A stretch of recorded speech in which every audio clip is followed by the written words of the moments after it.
Subscribe for more movie recaps and movie starts now. On Earth 828 in 1964, Reed Richards searches desperately for iodine and comes up empty. Sue Storm emerges from the bathroom and reveals a positive pregnancy test. After 2 long years, they are finally expecting a child.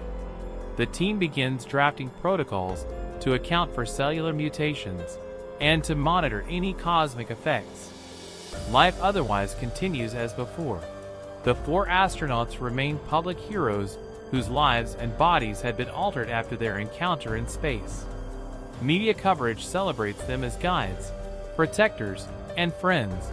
Governments publicly salute their role and agree to symbolic gestures of peace and disarmament in their honor. At home, preparations for the baby begin. The team reorganizes the house, studies parenting books, and readies the nursery. Johnny arrives full of energy with sketches for new suits. During one evening, a transmission starts, but a sudden power outage plunges the room into darkness until Johnny lights the space with his flames. Construction of a crib is completed, and the team makes lighthearted efforts to childproof the world around them while continuing their work. Not long after, a new and ominous signal is detected.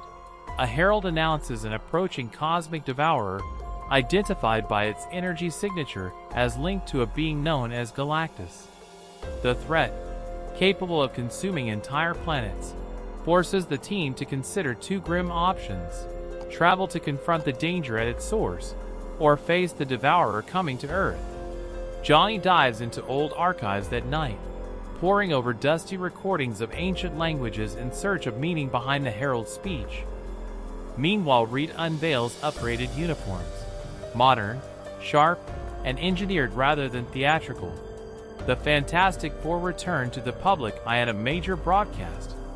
Reed addresses the crowd, reminding everyone of their past role as explorers and the price of the unknown. He announces that they will go back into space, not as dreamers but as protectors of Earth. With the world watching, the team boards their ship, straps in, and launches. Their vessel accelerates into deep space, set on a course for Galactus, the devourer of worlds. They still don't truly know what Galactus will look like. After hours of scanning, the team finally detects a massive burst of energy that draws them to a planet far larger than Earth. But the world is tearing itself apart before their eyes.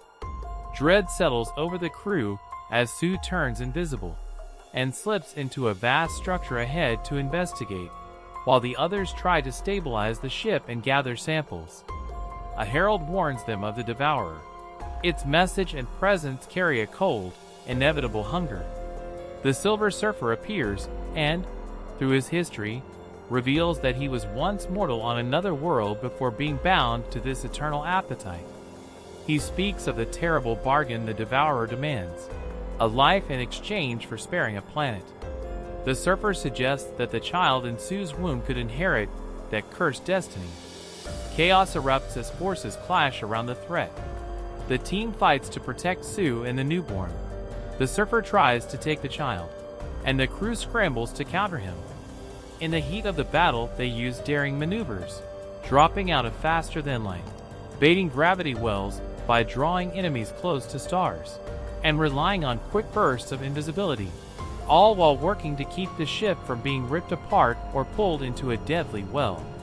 Franklin is saved after a desperate, last-second effort to stabilize the situation and pull everyone clear. Back on Earth, a media and political storm ignites. Citizens and leaders demand the Fantastic Four surrender the baby if it will save the planet. The pressure increases by the hour. Sue's faith is tested, and Reed wrestles with worst-case planning versus the cost it exacts on those he loves. Arguments about preparation and the emotional toll follow, but Reed vows he will never give up his child. Sue emerges from the turmoil carrying the newborn, her resolve unbroken. She confronts the crowd and refuses to sacrifice her child alone or to surrender the world to fear. She declares that they will face the threat together as a family and fight for both their child and the planet. With options dwindling, the team turns to an audacious technological solution. They solve the physics of teleportation and propose constructing teleportation bridges, a global network capable of transporting entire portions of the planet, effectively moving humanity to a new solar system. The plan requires unprecedented international cooperation and massive engineering effort. Governments, scientists, and people across nations mobilize. Reports confirm that Galactus has already passed Mars, and the Earth must be hidden in a remote corner of the universe where he can never find it.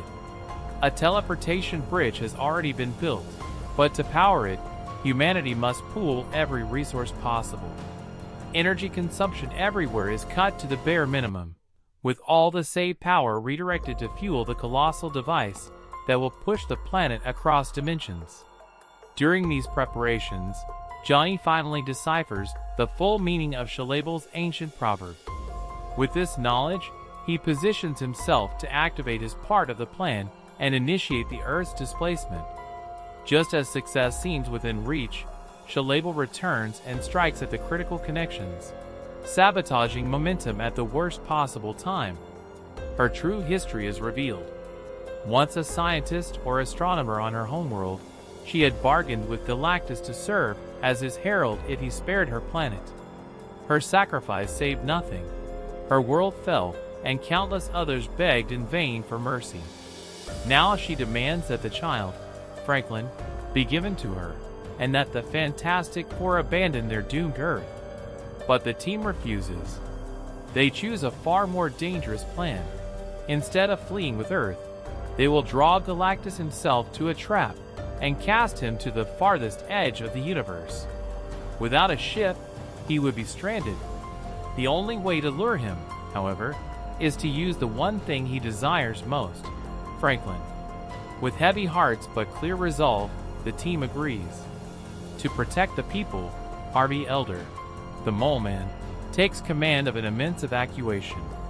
Guiding thousands through vast underground tunnels, he shelters them deep beneath the chaos while the surface is cleared for the final stand. At the chosen site, the group places baby Franklin at the center of the battlefield, bait for the Devourer. A suffocating silence hangs in the air until Galactus arrives, his immense form descending from a colossal ship. Space itself bends under his presence, and when he steps onto the ground it feels as though the end of the world has truly come. He moves for the child, declaring Franklin his deliverance from eternal hunger. But the Fantastic Four intervene, standing firm between Galactus and their son. The confrontation blazes with unbearable tension, yet through courage, cunning, and sheer willpower, they seize their moment. Galactus is drawn away, and Franklin is saved. In the aftermath, gratitude pours in from the people. A small gift is offered to the Richards family, a tiny suit with the number 5 on its chest, symbolizing Franklin as the newest member of the Fantastic Four. Reed and Sue smile warmly at the gesture but gently refuse, saying it is too soon. Before the peace can settle, an urgent call arrives. Without hesitation, the team vanishes from the celebration to face their next challenge. Years later, Sue sits in a quiet home, curled in a chair with little Franklin on her lap. She reads him a story, her voice soft and steady. When she stands for a moment, after all the battles, treasures these ordinary moments most. Don't forget to comment about the movie and subscribe for more movie recaps.